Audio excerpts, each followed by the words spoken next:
And now, weighing in out of the blue corner, Josh the Punk Thompson. 100%. And on the other mic, he weighs in from the red corner, Big Sean McCarthy. All right, hey, we're going to go ahead and move right into the UFC pay-per-view. What is it, 314? 314. Yep, UFC. From yep. And Miami. let's go ahead and just rock. Let's go right into the Alexander Volkanovski and Diego Lopez fight. John, this is going to be a fun fight, man. A very fun fight. It's one of those fights you look at and it's like, man, there's so many ways this fight can go. But, you know, Volkanovski has been a phenomenal champion, but he has hit a skid. You know, there's no doubt about it. You can't sit there and, try to sugarcoat it. He's had one win since 2022. Okay. That's, and that was against Yair Rodriguez. And nothing, and you have to put a little asterisk by that in saying, yeah, but look at who he's fought. He fought the other guys he fought at that time are Islam Makhachev twice, and then Ilia Topuria. So it's not like he's, not fighting the very best. So yeah, he's in that position of he's the maybe though. And maybe he's okay now. Maybe he's gotten past the damage that he took, in his last couple fights. Maybe he has, rehabbed himself and the effects of the knockouts are now, not going to bother him and he's going to be able to take a shot. Maybe he's that same guy that we've seen in the past, just go out there and dominate people. But now there's a maybe with Volkanovski and he's got to go out and prove that, nope, there's no maybe. I'm the same guy. Yeah, I think there's a lot of pressure on him. I don't think there's as much pressure on Diego Lopez. I mean, this is a big deal for Diego Lopez in terms of winning the title. I just don't think there's as much pressure on him as there is in Volkanovski. Look, it's not just about the fact that he was being considered to be probably the best 145-pounder ever, with his win over Jose Aldo, his win over Max Holloway 3 times, I believe. He's got all these wins against the best guys. And then challenged himself and went up and tried to fight Islam. Yeah. Couldn't get it done. Both times. One time to a decision, the other time to getting finished. And then turning around and fighting too soon and fighting Ilia Topuria and getting finished again. Yeah. I mean, there's tons of questions to be answered, but I think not even a lot of maybes. You say there's maybes. I say like there's questions to be answered, but not just by us. He's got these questions in his own head, which scares me a little bit. But that's what concerns me. He's in his mind. I don't want to say doubting himself, but he's wondering, am I going to hold up? Is my chin going to hold up? Am I going to be able to fight like I used to fight before I fought Islam the first time? Or when I did fight Islam the first time? He had a spectacular performance against Islam. Can I get back to that level? Can I fight with that kind of confidence? Will I be hesitant when I get hit? Will I stop and pause? Will I freeze? Those are all questions that need to be answered. Can I handle the power of Diego Lopez in the first 2 rounds? That's another question. And those are all questions that are going through his mind. He's got these questions himself. He wants to know if he can return back to his true form of the Islam, one fight and previously before all those other fights. I mean, that's only something that can be answered on Saturday night. It is, but if let's say that you are his training staff, how are you game planning for him? What's your game plan for this fight? I mean, John, it's so hard for me. I would say leg kicks and stay away. Okay. See, I agree with you. I would tell him, look, I don't want you to engage in any big time, exchanges. Leg kicks like you did in the first Max Holloway fight. Stay away, move. I don't care if you win the round. I just want you to frustrate him. I want you to give him a look and then take it away. I want you to move. I want you to just little shots, pick him apart a little bit. If you lose the round, doesn't matter. But I want you to get him into the 3rd round.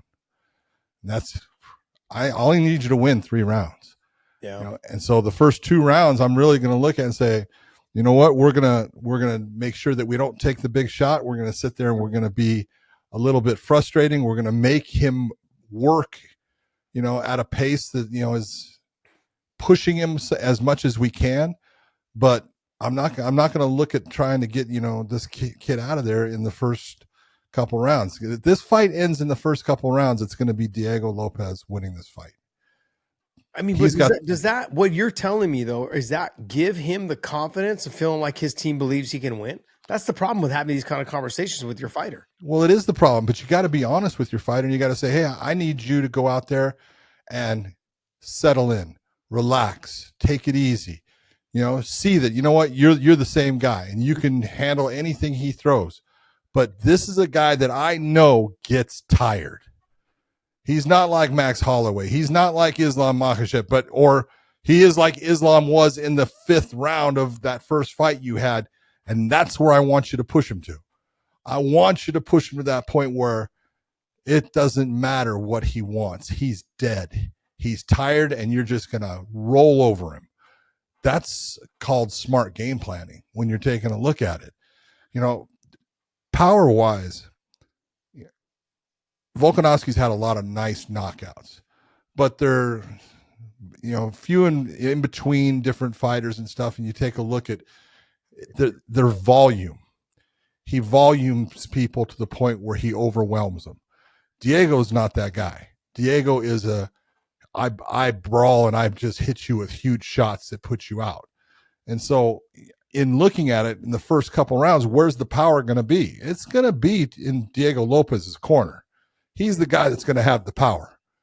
What I need is Volkanovski to be the guy that sits there and understands, yeah, he's got power. I need to be smart. I need to stay at length. He's bigger than me, so that's not easy to do. But when I come in, I throw my attack and I get myself out and I reset and just do it over and over again and frustrate him and then drag him into the big, deep waters. And once he's in the deep waters and I can push his head underneath, that's what I'm going to do. Yeah, he's got to be either all the way in or all the way out. He's got to be in kicking range or he's got to be in clinch range. And my only concern with him being in clinch range is that Diego's got a really good arming guillotine and guillotine. And he'll jump guillotine as well. And then he'll go right from guillotine to triangle, which is exactly where Brian Ortega had Volkanovski in a lot of trouble. And so when you're when you're looking back at the past fights where I said like on the midweek or on the weekend show, is he's got issues in that area. And him being with his height and Diego being so tall, it's easier to get that head down, get it right into the guillotine position, that arming guillotine position, and then utilize that to hook, sweep, get to the top position, just like Brian Ortega did. Yeah. And so those things concern me when I start thinking about where Volkanovski's at in that first round. He's literally got to be either pressing him to the fence, keeping his head underneath the chin so he can't put his head down into the arm positions, into the guillotine positions, or all that's good work. He's got to be all the way out. Yeah. And I would agree with you. He's got to drag it into rounds 3, 4, and 5. Yeah. He can't take any damage. But here's the caveat is this though, John, he's got to really push action in the first 2 rounds to make Diego tired. You can't just run and stick. No. That's my whole point. You're gonna have to be able to push him as much as you can to get him to that point, because you can't just let him be the one in control and you're the one that's backing off. You've got to create exchanges, but they've got to be smart exchanges. So when you're coming in, you're closing that gap, you're throwing your shots, circling out, getting away, start to recharge that engine for the next attack.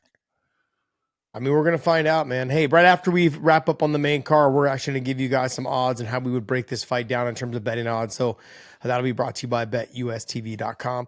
But let's go ahead and jump right into the co-main event. Michael Chandler versus Paddy Pimblett.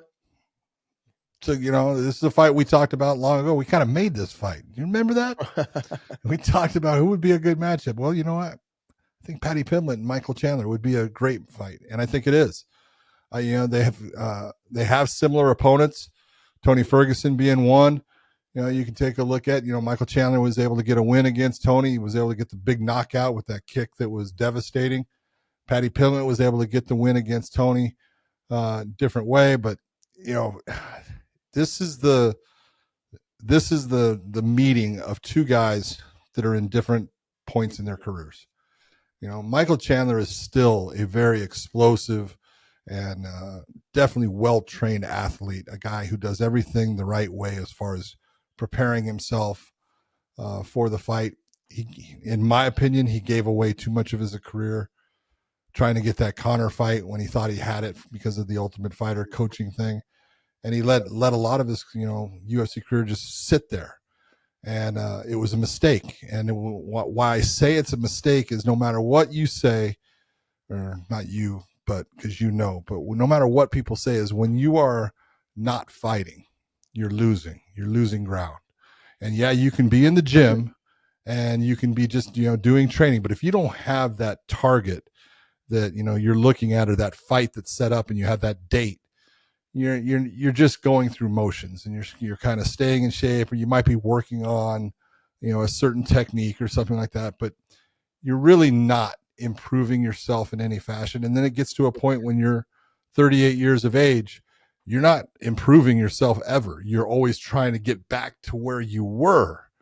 Let me try to be as good as I was against, whatever last fight is you want to say or whatever. But right now, that's where Michael Chandler's at. I'm not saying that he's not a very talented fighter. I've loved the guy as far as his ability to put on amazing fights. He's entertaining as hell.